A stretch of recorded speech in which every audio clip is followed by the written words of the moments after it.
Concord എന്ന് പറയുന്ന ഒരു ഏരിയയിൽ നിന്നും നമുക്കിപ്പോൾ തുടർച്ചയായിട്ട് ഒരു ചോദ്യം വരാറുണ്ട്. അതാണ് ഇവിടെ തന്നിട്ടുള്ളത്. 5 kilometres dash a short distance, ഈസോ ആറോ ആണ് അവിടെ വരേണ്ടത്. അപ്പൊ നമുക്കറിയാം subject verb agreement, subject singular ആണെങ്കിൽ വെർബും സിംഗുലർ ആയിരിക്കണം. ഹി ഈസ് എന്നാണ് നമ്മൾ പറയാ, അല്ലെങ്കിൽ ദേ ആർ എന്നാണ് നമ്മൾ പറയാ അല്ലെ. ഇവിടെ നമുക്ക് 5 കിലോമീറ്റേഴ്സ് കാണുമ്പോൾ സ്വാഭാവികമായിട്ട് ഒരു ടെൻഡൻസി ഉണ്ടാവും ആർ എഴുതാൻ.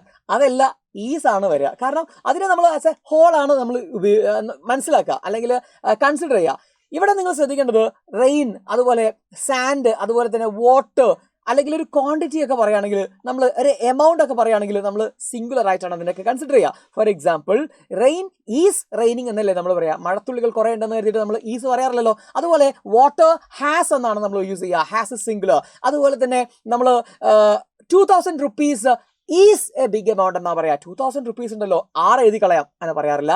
Next 5 liters of milk is good for health എന്നാണ് പറയാ, 6 എന്നല്ല യൂസ് ചെയ്യുക. സോ അതുമായി റിലേറ്റഡ് ഉള്ള ഈ ഒരു ക്വസ്റ്റിന്റെ ആൻസർ ഈസ് ആണ്.